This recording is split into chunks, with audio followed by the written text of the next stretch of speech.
Súper. Bueno, pues nada, lo primero, muy buenos días a todos. Para mí es un gusto esta invitación a esta semana tan interesante, sobre todo lo que tenga que ver con Agile y con agilismo.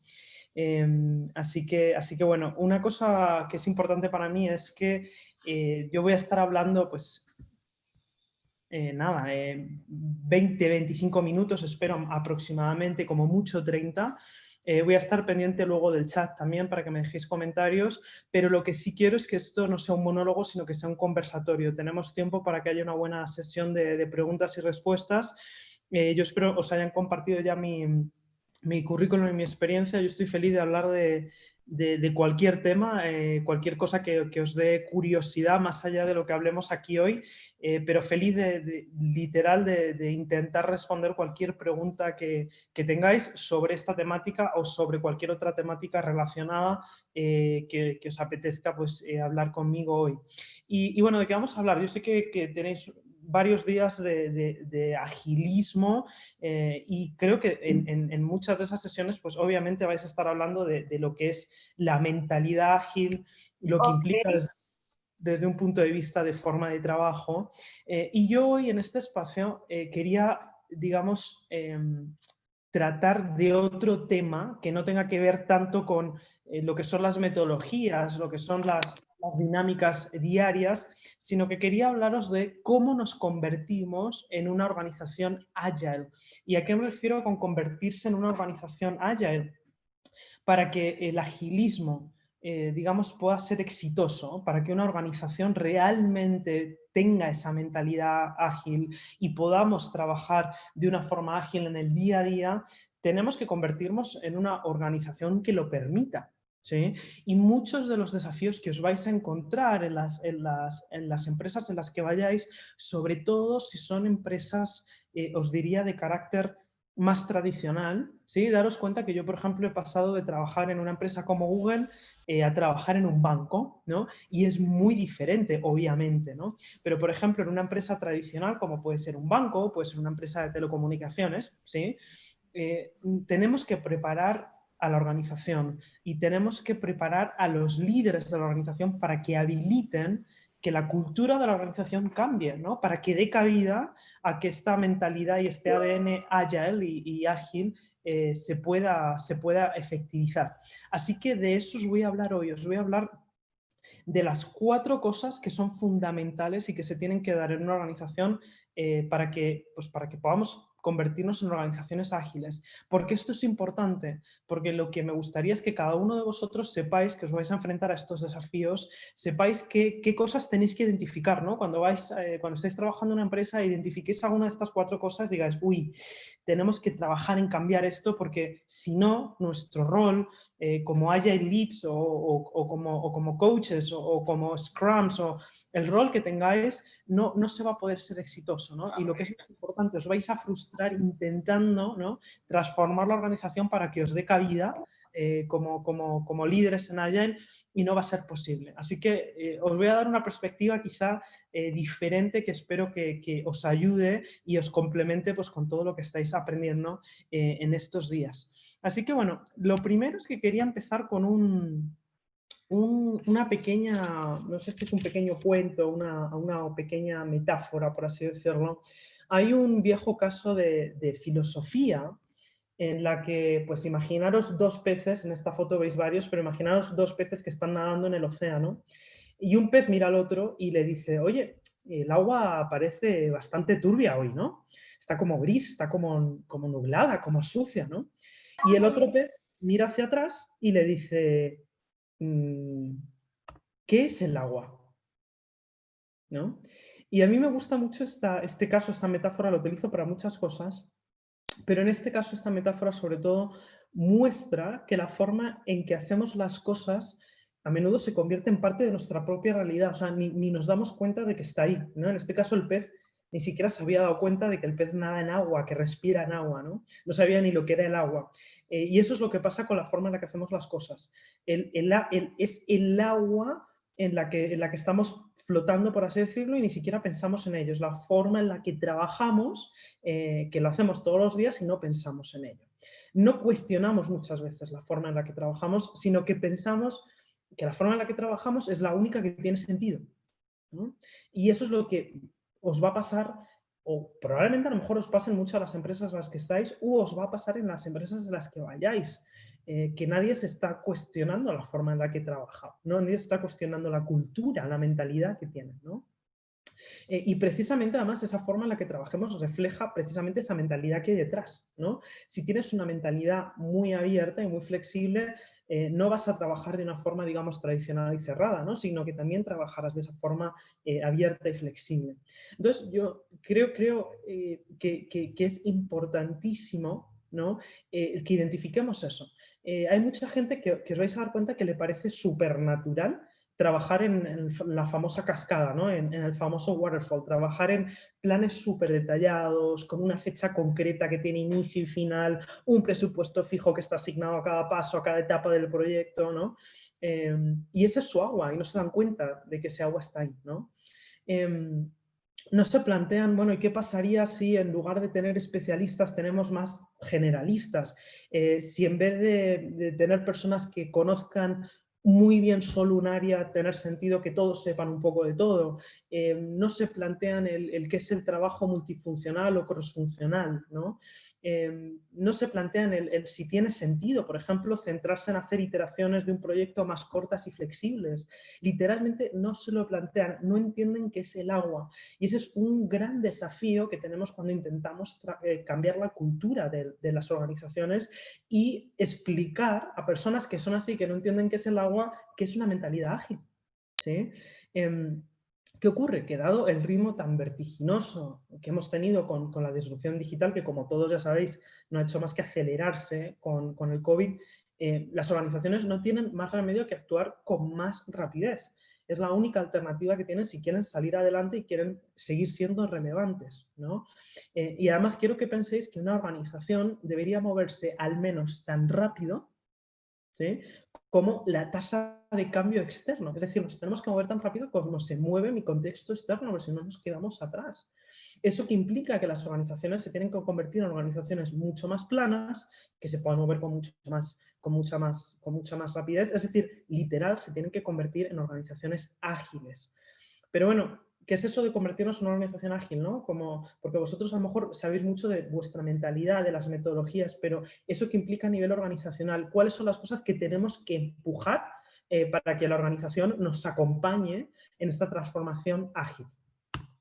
Lo primero que tenemos que hacer y lo primero que tenemos que lograr es que la organización entienda la importancia de descentralizar la toma de decisiones, ¿sí? Eso de que solo el jefe pueda tomar decisiones es algo que ya pasó de moda. Lo que pasa es que hay muchas empresas que todavía no se han enterado. Hay muchas personas dentro de las empresas que todavía no se han enterado, ¿sí?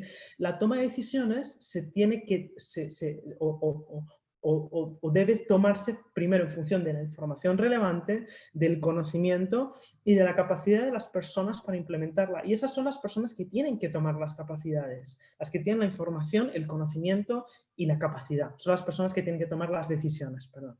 Esto no solo aumenta las probabilidades de que cualquier decisión esté bien informada y se tomen e implementen además de una forma oportuna.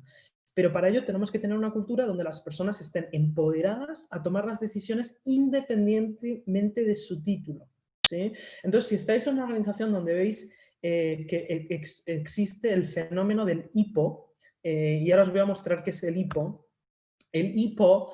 o hippo, que se dice en inglés hippo, que es la misma palabra que hipopótamo. Esto es algo que cuando yo trabajaba en Google se hablaba muchísimo de esto, ¿no? Y de cómo eliminábamos al hippo. ¿Cómo eliminábamos el highest paid person's opinion? ¿Esto qué es? La opinión de la persona mejor pagada en una sala de reuniones, ¿no?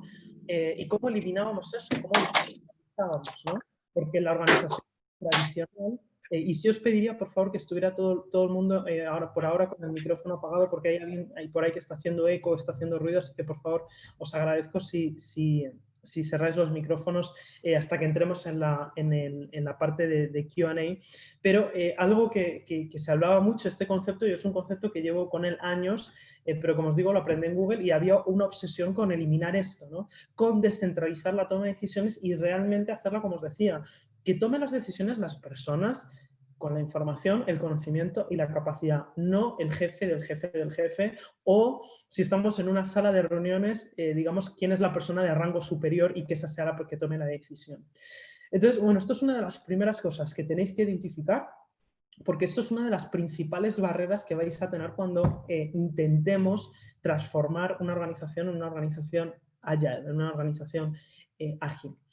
Si vemos que existen muchos hippos y que hay una centralización de la toma de decisiones, esto es una de las primeras cosas que tenemos que levantar la mano y hacer por cambiarlo, ¿no? Y empezar a descentralizar la toma de decisiones.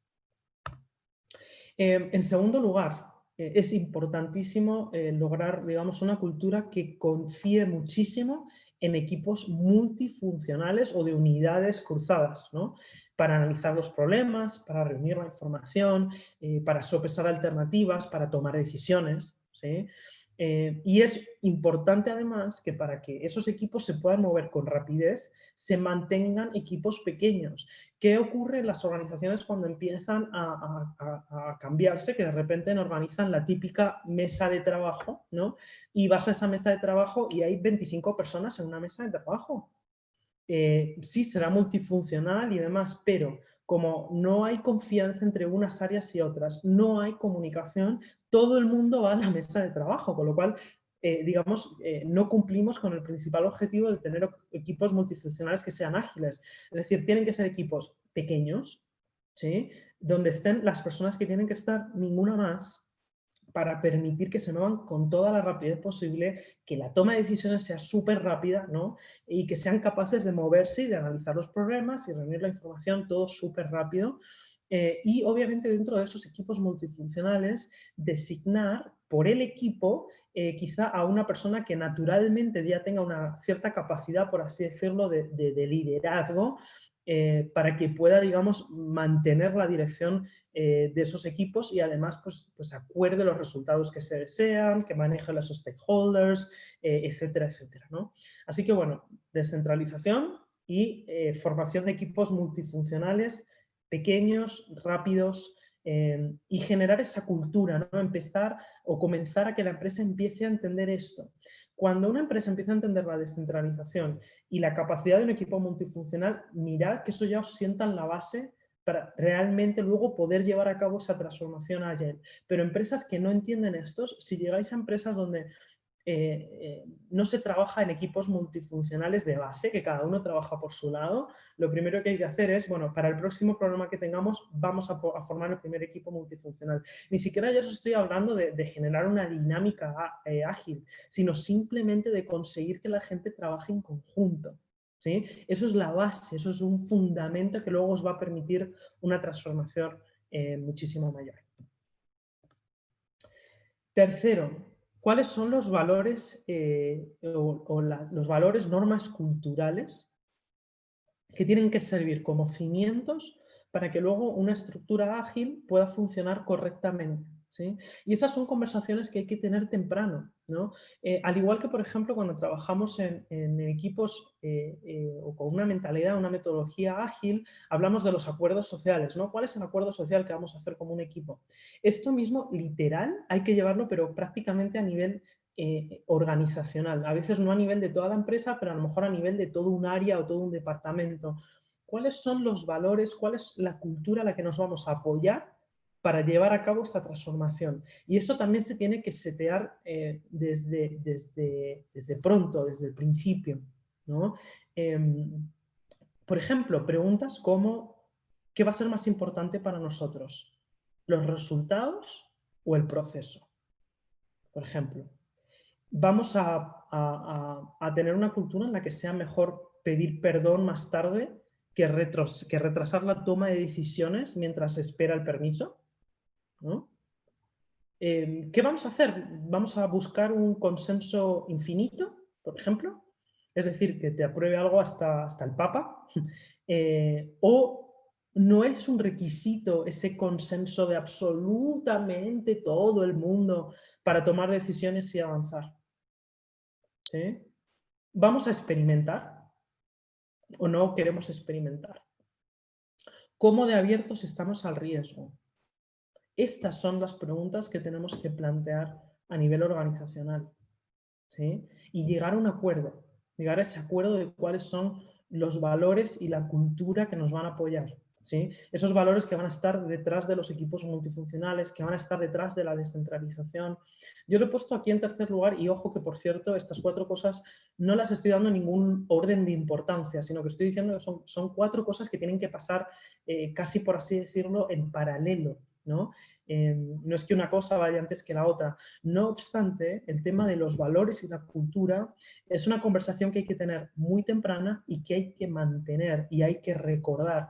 A mí me gusta mucho algo que a veces la gente que no entiende mucho las nuevas formas de trabajo se ríen, ¿no? Porque a veces tenemos en nuestros escritorios o en nuestras oficinas o en la ventana pegada, tenemos una lista de valores, ¿no?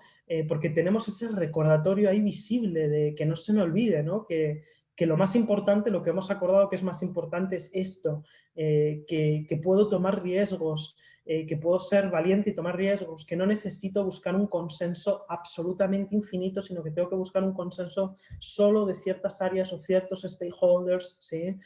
Que puedo pedir perdón y no tener que pedir permiso. Y es importantísimo que eso sí se acuerde pronto y se revise y se recuerde constantemente. Y que eso sirva también para empoderar a las personas. De hecho, parte de esos valores, esa cultura, precisamente puede ser: vamos a descentralizar la toma de decisiones. ¿Quién va a tomar las decisiones? Aquellas personas con la mejor información, los mejores datos, y las decisiones siempre se van a tomar basados en datos, no en opiniones. Por ejemplo, fijaros la cantidad de preguntas que surgen aquí. Simplemente, pues esto es una presentación corta, pero imaginaros eso a nivel corporativo, a nivel organizacional o a nivel de equipo, ¿no? La cantidad de preguntas que nos tenemos que hacer que nos van a habilitar a estar empoderados para actuar de cierta forma y recordárnoslo siempre, ¿no? Y como se dice en inglés, hold each other accountable, que ahora mismo no sabría muy bien cómo traduciros al español, pero cómo unos a otros nos mantenemos siempre comprometidos con esos valores y esa cultura. ¿Bien? Y el cuarto pilar, que es fundamental y van a ser las bases a nivel corporativo, a nivel organizacional, para que podamos hacer una transformación agile, es tener una cultura que enfatice, y parte de los valores también, el aprendizaje continuo. Pero ojo, aquí no me estoy refiriendo solo al aprendizaje de habilidades, ¿sí? O aprendizaje de conocimiento, sino procesos de aprendizaje, es decir, esas grandes retrospectivas, ¿no? Sobre las cosas que estamos haciendo como equipo o como organización. Si una nueva idea funcionó, bueno, ¿por qué funcionó? ¿Qué lecciones se pueden sacar adelante? Y si no fue así, ¿qué salió mal? Y nuevamente, ¿qué lecciones sacamos para el futuro? ¿No? Ese proceso de aprendizaje continuo es quizá una de las mayores falencias que tienen todas las organizaciones.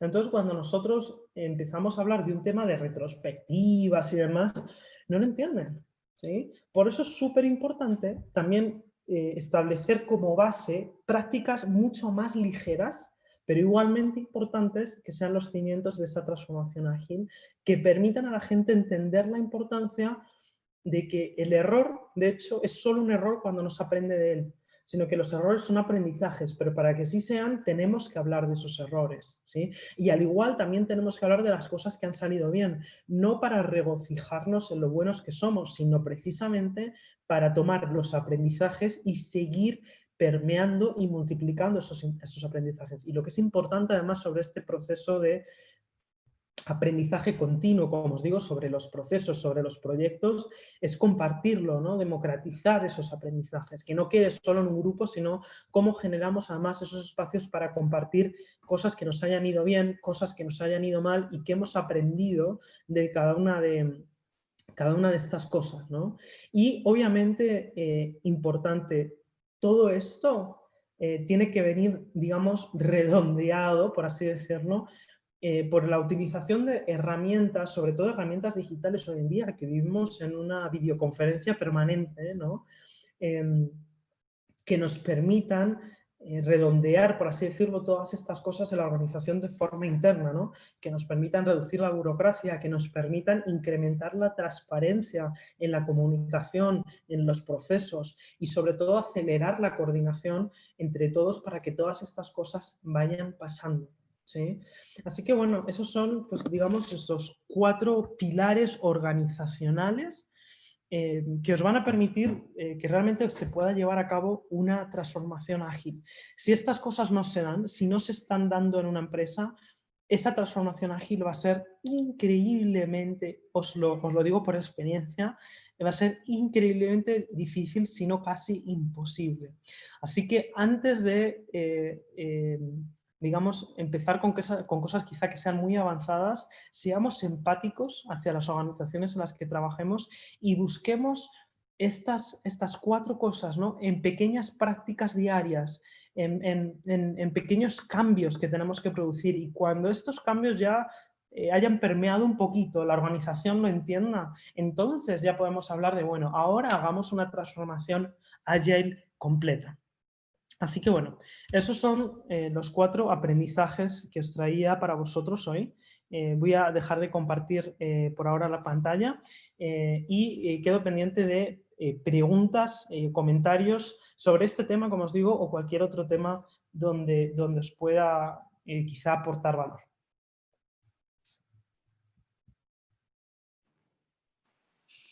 Bien. En el chat tenemos algunas preguntas que dicen, ¿qué pensamiento tiene acerca de la inclusión de la diversidad dentro de los equipos? Perfecto, pues mira, la diversidad es fundamental. Yo, además, ¿qué voy a decir yo con este aspecto? Yo soy como diversa por defecto, ¿no? Que os puedo contar. Y además, pues bueno, estoy haciendo muchísimos temas de diversidad, de hecho, a nivel país. La diversidad, ojo, es importante desde 2 puntos de vista. No solo la diversidad como valor, y a mí me encanta, ¿no? Parte de las ground rules y de las normas, que seamos diversos, pero ¿cómo vamos a definir diversidad? Porque, ojo, que hay mucha gente que la diversidad la define solo como que seamos visiblemente diferentes.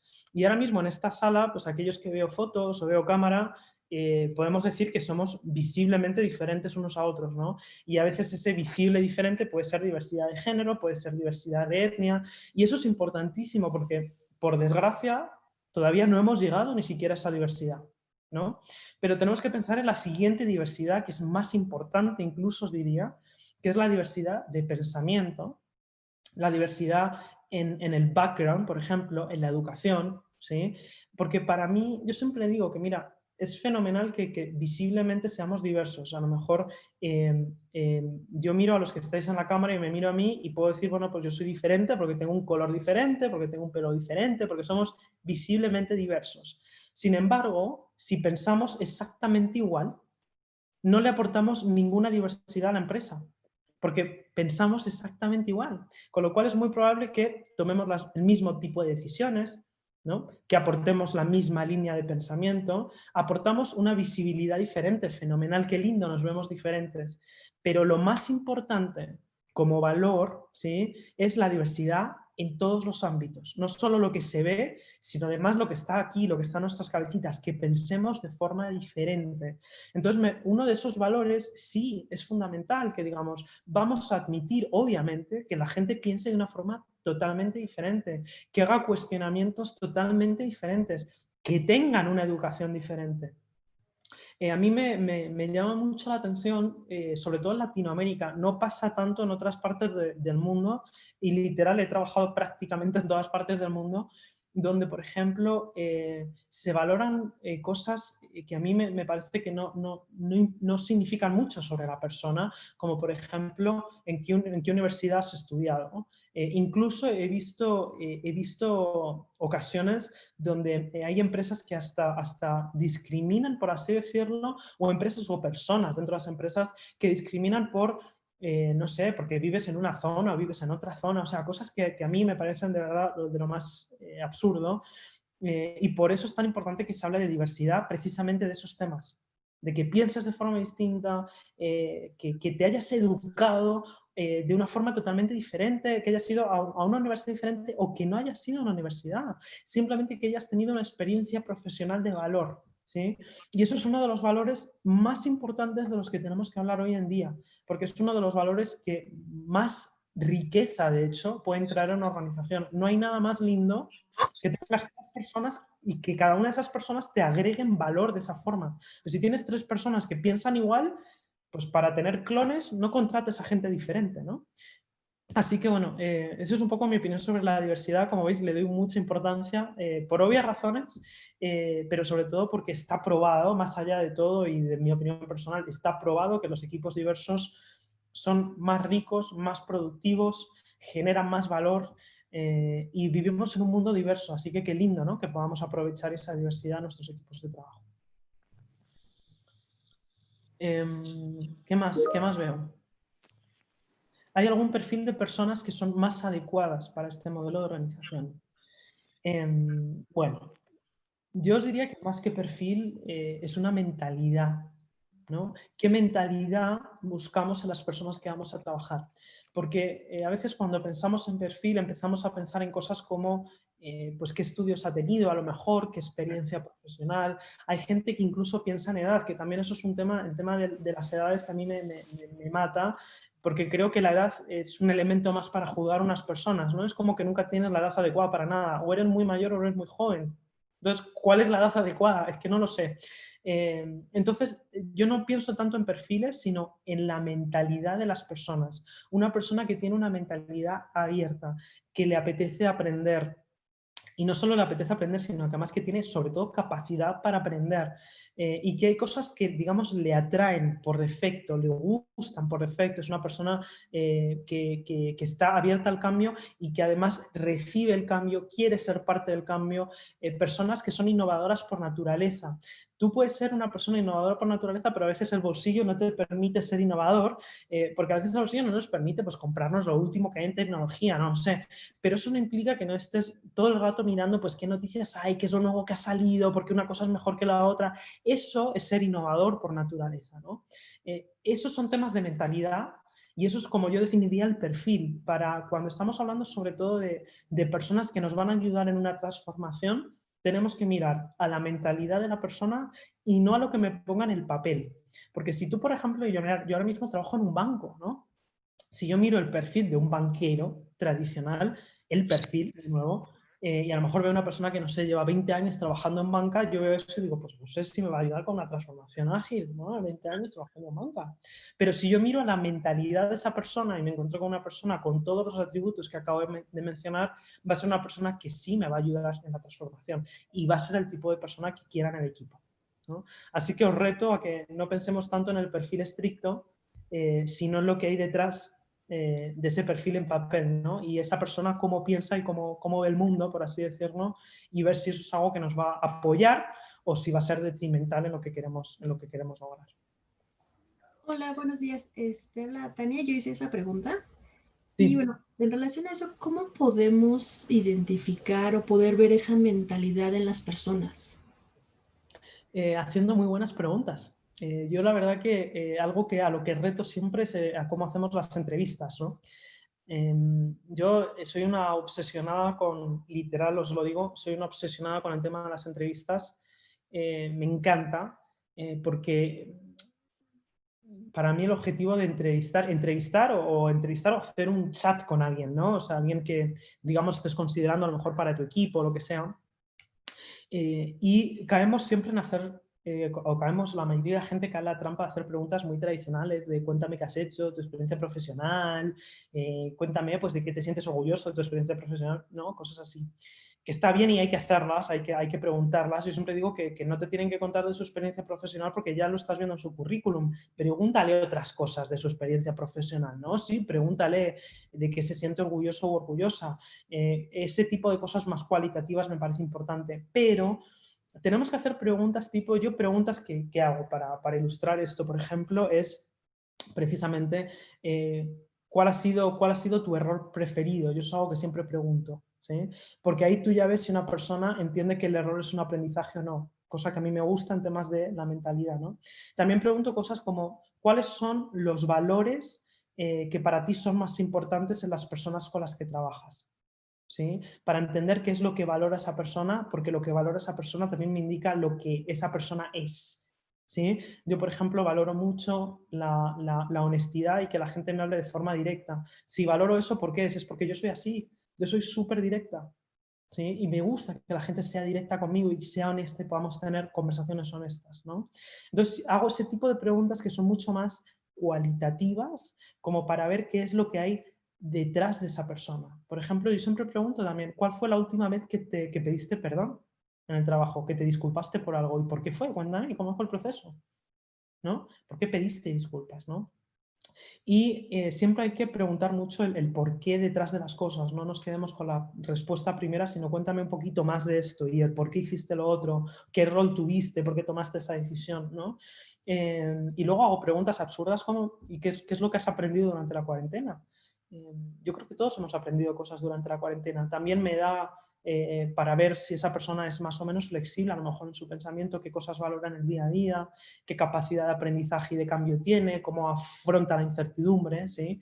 Esas son las cosas que a mí me permiten entender la mentalidad que hay detrás de una persona. Y hago muchas más preguntas así que parecen un poco absurdas, pero todas tienen esa razón por detrás. Y lo que os reto es a que precisamente tengáis como un listado de preguntas que os sirvan a vosotros para entender un poco la personalidad de esa persona. Y ojo, la personalidad, no estoy entrando en preguntas personales, ¿sí? De esa persona. A mí me da igual si las personas están solteras, casadas, con hijos, con novios, con novias, con múltiples parejas, me da igual, cada uno que haga con su vida lo que quiera y que la disfrute. Pero sí hago preguntas que me dejan ver la personalidad y las características de esa persona. Y eso es importante, ¿no? También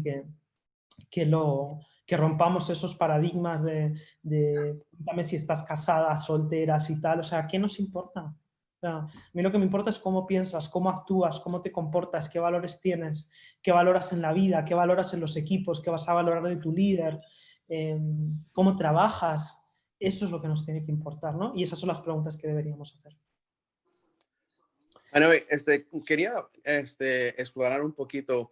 Me encantó mucho los 4 pilares y especialmente el valor y la cultura, porque para mí, en mi profesión, en intentando de colaborar la diversidad, la inclusión y las prácticas ágiles y esa mentalidad, es exigentemente importante de poder tener la seguridad psicológica entre equipos, porque sin eso no hay confianza, y si no hay confianza, la gente no está dispuesta en sí mismo en expresarse por temor de que no sea la cosa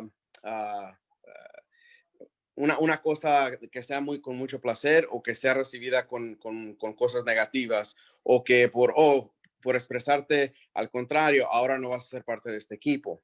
Así es que para mí, una de las cosas que yo me enfoco mucho es asegurar o asegurarme que hay la oportunidad de establecer la seguridad psicológica.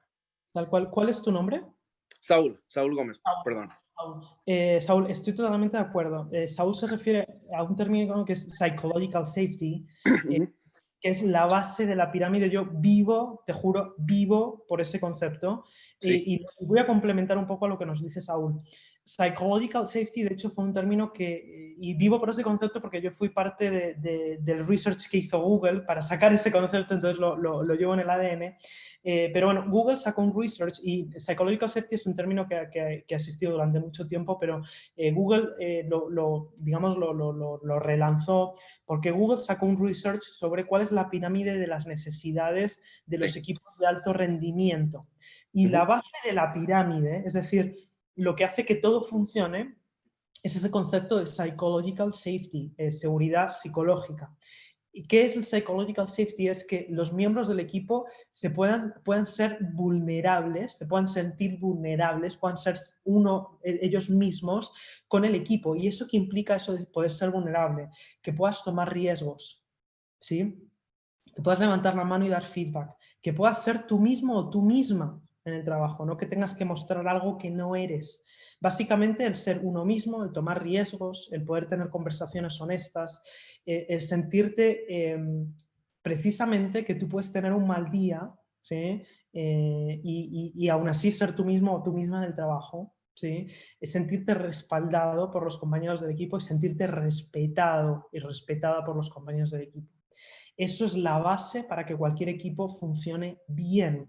Si no existe esa base, olvidaros, literal, olvidaros de que podáis tener un equipo de alto rendimiento, de que podáis implementar ninguna práctica, absolutamente nada. Y eso es lo primero lo que nos tenemos que fijar para crear equipos de alto rendimiento. Yo, de hecho, Saúl, te comento que eso es un término que yo una práctica que he llevado a todos sitios, la viví en Google en primera mano y, por ejemplo, yo ahora mismo en mi equipo, literal, hace un mes lancé una encuesta de Psychological Safety para medir cuál es el psychological safety del equipo, porque yo sé que sin eso nunca alcanzaremos el máximo potencial del equipo en el que trabajamos. Así que, Saúl, te agradezco muchísimo el comentario, porque bueno, pues además hemos traído ese concepto que yo también, al igual que tú, valoro y me parece que es lo primero, y esa parte de conversación de valores y cultura, psychological safety, o sea, eso tiene que estar como prácticamente número uno.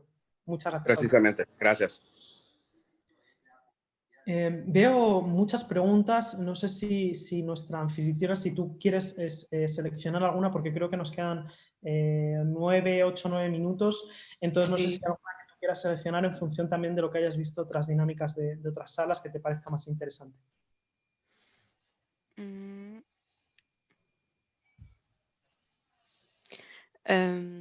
¿Cuál sería el primer paso que sugerís para una empresa familiar que quiere transformarse a la agilidad? Más que nada en el caso de empresas que vienen de años trabajando de la misma forma. Sí. Bueno, no sé cuál sería el tamaño, nos lo pregunta Emanuel Héctor, no sé cuál sería el tamaño de esa empresa familiar, porque si es una empresa familiar de 20 personas, te digo, bueno, empezamos ya de una rápidamente. Si es una empresa familiar como el Grupo Éxito en Colombia, pues nos va a costar un poquito más, ¿no? Porque estamos hablando de miles de empleados. Pero mira, yo literal lo que recomendaría precisamente es revisar los 4 pilares que os he comentado. Yo me sentaría y analizaría, y eso podéis, entre un grupo de personas dentro de esa empresa, os podéis sentar y hacer un pequeño workshop, incluso una pequeña sesión, casi en un modelo casi de retrospectiva, pero pensemos, oye, ¿cómo tomamos las decisiones aquí? No, pues es el jefe aquí, el jefe máximo, el dueño de la empresa. ¿Cómo tomamos las decisiones, no? ¿Cómo trabajamos normalmente? ¿Sí? ¿Cuál creéis que son los valores que más preponderan o que más están presentes? ¿No? Normalmente revisamos si hacemos las cosas bien o no, o seguimos en curso. Y yo empezaría en una empresa familiar precisamente eso, porque además las empresas familiares, por fortuna o por desgracia, sobre todo las empresas familiares que no son una empresa familiar que constituyamos hoy en día, sino que es una empresa familiar que se constituyó hace años, tienden a ser muy patriarcales, por lo general, muy tradicionales, muy manuales, muy de papel, ¿no?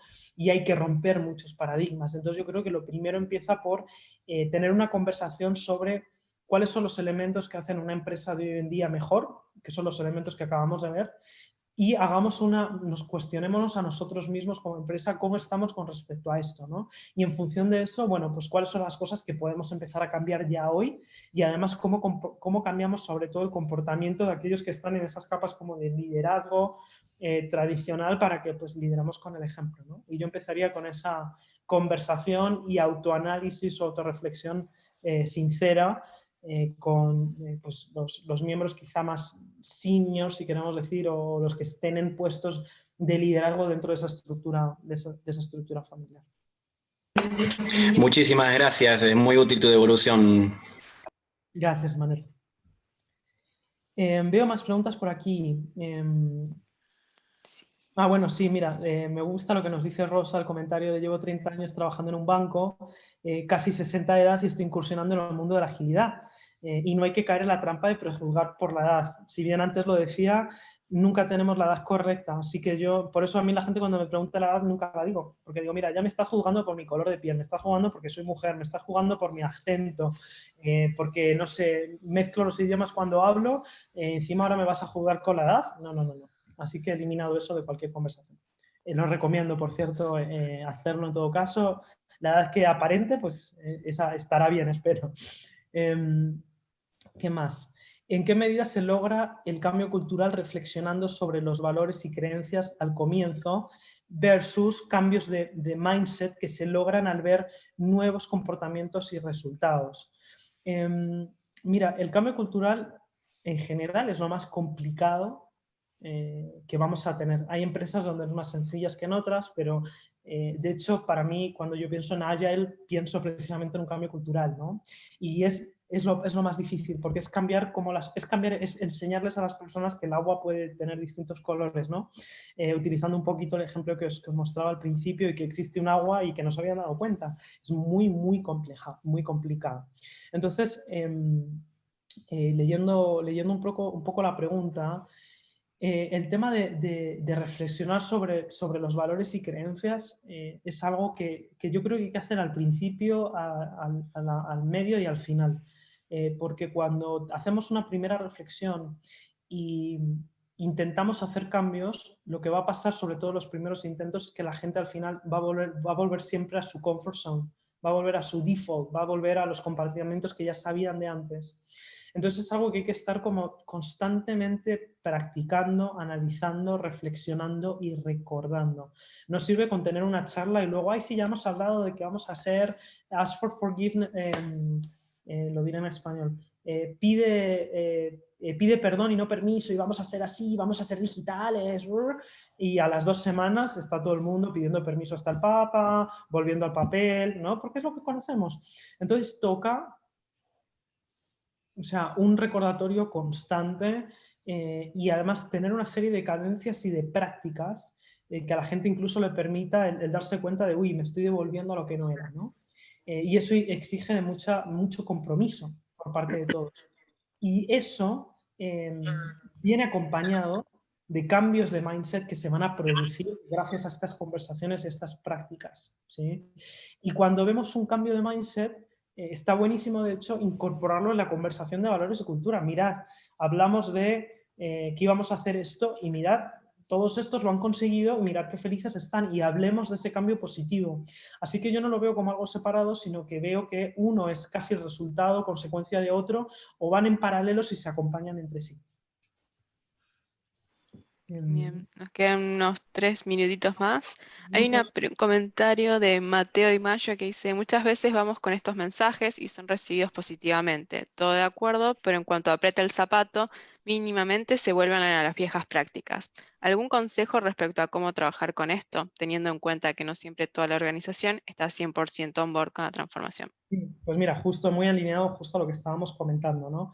Lo que nos comenta Mateo, literal, eso es lo que va a pasar siempre. O sea, es decir, seamos realistas, no vivimos en utopía, por desgracia. A alguien que tú le cambias un hábito, por así decirlo, se lo cambias, ¿no? O dices que, o se acuerda que se va a cambiar, lo más normal es que esa persona vuelva a su hábito anterior. Esto es como cuando a las personas, cuando te pones a dieta, el día que te saltas la dieta, ¿qué haces? ¿Vuelves a lo que comías anteriormente? Porque es lo que conoces, es lo que te hace sentir bien.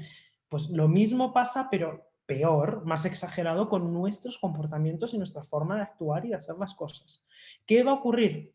Si vais, por ejemplo, a un comité o os sentáis con, yo qué sé, todos los líderes de una organización, ahora vamos a hacer esto, vamos a hacer así, y todos os van a decir a la reunión, uy, sí, lo máximo, vamos a cambiar, tal.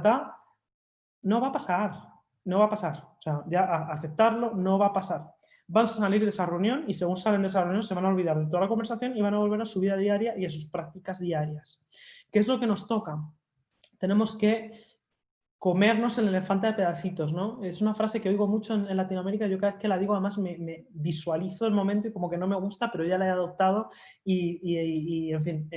Entonces, pues adopto la frase, pero tenemos que, literal, aterrizarlo eso en pequeñas prácticas diarias, ¿sí? ¿A qué me refiero? Si tenemos esa conversación que nos dice Mateo, se recibe positivamente, todos de acuerdo. Sí, en cuanto no lleguemos a resultados, en cuanto pase algo, la gente se va a devolver. Entonces, tenemos que romper las cosas, como os digo, en pedacitos pequeños, cosas que la gente en el día a día diga, bueno, jo, hemos hablado de todo esto que es el opuesto a lo que yo soy, dame una cosa que yo pueda implementar mañana, ¿sí? Y que la pueda estar implementando hasta que se convierta parte de mi ADN, pero no me des 50 cosas. Entonces, con el equipo con el que estéis manteniendo esa conversación, lo que tenéis que hacer es, bueno, hagamos un acuerdo. ¿Qué va a ser el comportamiento o la práctica que vamos a cambiar a partir de mañana y que vamos a mantener pase lo que pase? ¿Sí? Y luego hagamos un check. Oye, ¿cómo se está yendo con esto? Oye, pues bien, lo estamos consiguiendo, perfecto. Después de eso, bueno, ¿qué es lo siguiente? Y así, os digo, pueden ser 3 cosas a la vez. Pero cuando son cambios así, toca digamos, ir por partes, ¿no? Esto es como ir episodios en una serie de Netflix. Pues cada semana o cada mes es un episodio con varias cositas. Pues esto es exactamente igual. Así que sí os recomiendo que no pretendáis que la gente pueda cambiar de un día para otro. Lo que tenéis que lograr es el compromiso de cambio, ¿sí? Un compromiso certero, verdadero y honesto de cambio, y eso viene con que la gente entienda el por qué el cambio es positivo, tanto para ellos como para la organización. Algo que es importante, todos queremos ser relevantes profesionalmente. El entender lo que es una mentalidad ágil, una mentalidad digital de innovación y trabajar así es fundamental para que todos sigamos teniendo trabajo, con lo cual es en el interés de todos. Esto no lo ven, hay a veces que comunicarlo, hay que dejárselo ver. El por qué el cambio es bueno, no solo para la organización, sino para la persona individualmente, porque recordad que aquí todos tenemos nuestra agenda individual. Hay personas que la agenda individual es más fuerte que la agenda colectiva. Entonces hay que tocar ambos lados. Y cuando lo han entendido, lo han interiorizado, han dicho, pues sí, la he estado cagando estos últimos años, voy a rectificar. Bueno, ¿qué pasos tenemos que tomar? ¿No? Y cada persona a lo mejor tiene un paso diferente, pero ¿cómo comunicamos esos pasos que se van a tomar? ¿Cómo los socializamos? ¿Y cómo les damos seguimiento? ¿No? Y eso es como yo empezaría, Mateo, a generar un cambio que de verdad se dé y que no se quede solo en palabras. Excelente, muchas gracias. Gracias a vosotros. Creo que me he pasado 2 minutos. No pasa nada, ahí estaba hablando con los otros facilitadores y estamos bien. Listo. Gracias, impecable. Muy, muy lindo todo. Aló, yo tengo una pregunta. Adelante. En ese cambio o es lo que se trata en organizaciones ágiles, tratar de cambiar ese sistema organizacional vertical a horizontal. A veces cuando, digamos, las personas ya tienen esa mentalidad de agilidad, de organización así colectiva, muchas veces al referirse a los gerentes en papel, entre comillas, porque pues siempre va a haber como un dueño o algo así, lo llaman jefe, patrón, y eso en el tiempo creería yo que pues no hacen como un cambio muy radical en su pensamiento, ¿sí? Llamar a una persona siendo pues como te digo, entre papel jefe, pero seguirlo llamarlo enfrente de todos jefe, jefe, jefe, pues va a hacer que toda esa mentalidad pues vaya un poquito más a la izquierda, atrás. ¿Cómo hacer cómo llamar a las personas que en papel, como te digo, pues son superiores a uno? Por su nombre. ¿Simplemente por su nombre? Claro. Yo, mira, a mí me repatea el tema. Yo ahora mismo estoy en Colombia, pero aparte de trabajar por todo el mundo, también he trabajado muchísimo en Latinoamérica. Entonces, trabajo en Argentina, trabajo en Chile, en Perú, en fin.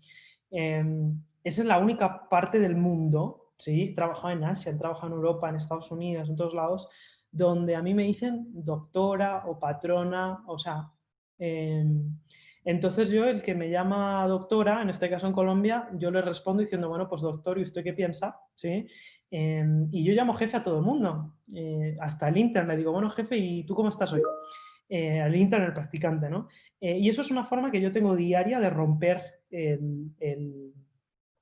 un poco el paradigma esa del jefe o señora, que también, o sea, lo llevo fatal. Sí, señora, es como que sí, señora. Sí, Hanoi, estoy de acuerdo contigo, ¿no? Entonces, tenemos que llamar a la gente por su nombre. Yo llamo a todo el mundo por su nombre. Me da igual quién sea, literal a todo el mundo por su nombre. Si tengo que ser especialmente respetuosa por protocolo, o sea, pues tuve una sesión con el presidente, no le voy a decir, bueno, Iván, ¿y tú qué piensas? ¿vale? Entonces ahí sí que obviamente por temas protocolarios sí tenía que decir, señor, no me acuerdo ya ni, o sea, fijaros, no me acuerdo lo que me tocó, señor presidente creo que era. Es el único caso en el cual, porque tengo que seguir un tema de protocolo muy estricto, yo no voy a llamar a una persona por su nombre directo. Y lo que os recomiendo es que todos lo llaméis por su nombre. Cuando a vosotros os llamen jefe o jefa, o doctor o doctora, o patrón o patrona, le respondéis a la persona con lo mismo. Pidáis que os llamen por vuestro nombre. O sea, al final también creo que nos toca liderar con el ejemplo, ¿no? Pero llamar a alguien por su nombre, pues si es como me llamo, creo que es lo más respetuoso que podemos hacer, ¿no? Y el que os ofenda porque le dejas de decir señor y patrona o jefe o jefa o doctora y demás, la verdad es que es su problema. Y yo la verdad que si tengo un jefe que me exige que le diga doctor o doctora, pues te aseguro que no voy a estar en esa empresa, ¿eh? También te lo digo. Creo que eso es una de las cosas que tenemos que empezar a exigir. Bien, gracias. Bueno, ahora sí, ya estamos en tiempo. Así que muchísimas gracias, Hanoi. Un gusto y un placer escucharte. Gracias por la invitación y que sigáis con muy lindo día y sesiones súper productivas. Un gusto. Gracias, Hanoi. Hasta luego. Muchas gracias.